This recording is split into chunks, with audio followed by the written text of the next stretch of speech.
Hey, yo, you want to kiss me or something? Hey, yo, I'm not like that, man. Hey, yo, I'm not like that, man. Just because I got moisturized, juicy lips doesn't mean that I'm like that, man. But maybe for you, I'll make an exception. In my travels of England, I was handed a Vanishing Deck gimmick by Illusionist. Now, the gimmick itself has a lot of benefits in that you could set it up with one hand, meaning usually when it came to traditional Vanishing Deck gimmicks, it'd be a pain in the butt. You wouldn't be able to set it up with one hand. It'd have to be very cleverly placed. And yet with this one, look at that.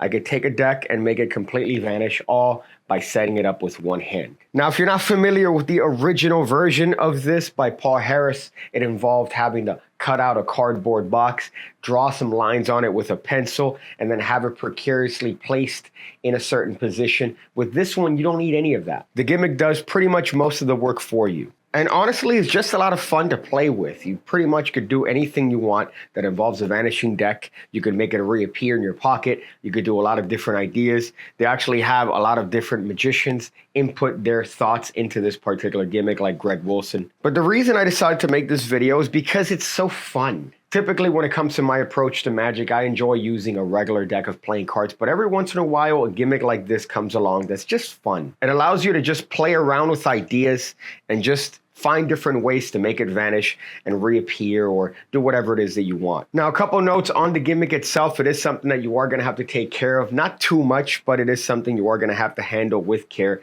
and travel with care if you decide to pick it up. And that's just the nature of every one of these gimmicks. You can't just throw them around. You're going to have to pretty much take care of them if you want them to last. To be honest, I'm not even sure if these are even available anymore on the Illusionist website because a lot of people have picked them up. This particular version is by Justin Miller, and he provides a lot of input himself, and it's just a wonderful little thing to play with. It's very easy to buy into the hype whenever something comes out, but you have to take a step back and ask yourself, is this something that I'm going to use? And usually that depends on a lot of different things. It depends on whether or not it's practical, whether or not it's something that's easy to use, whether or not it's something that's easy to carry. And in this case, I do think that this checks off most of those boxes. You could easily slide this into the cellophane of a case and carry this around anywhere you want. And now you have the ability to make a deck of cards vanish or seemingly vanish. Now, a dumb little idea I had, I don't know if this is included in the actual tutorial, but if you have the gimmick and you happen to write something on the front of a deck of playing cards, you could use the gimmick itself to cover that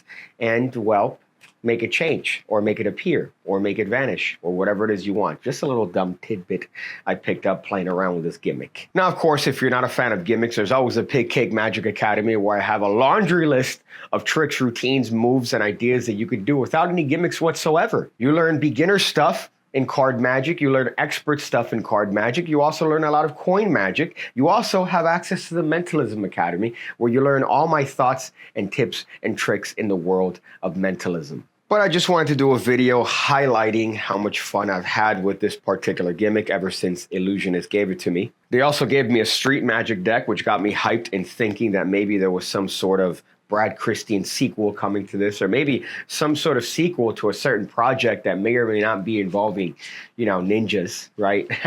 Still waiting on that email. Some advice at the end of the video. Yeah, right here. These are some shoes, right, that I got inexpensively from Amazon. And, well, they're great because they're very easy to dye. So, for example, this one, I don't know how well it shows up on camera, but I dyed them pink. And these are white with pink laces, which is another little tidbit, by the way. You get some white shoes, you slap on some colorful laces, and now you have a different look. Or if you're going bold, you could go just with the pink shoes. As a matter of fact, I feel like I need to dye these again because I'm one of these people that every time I wear something, I tend to clean it, whether that's clothes or whether that's shoes.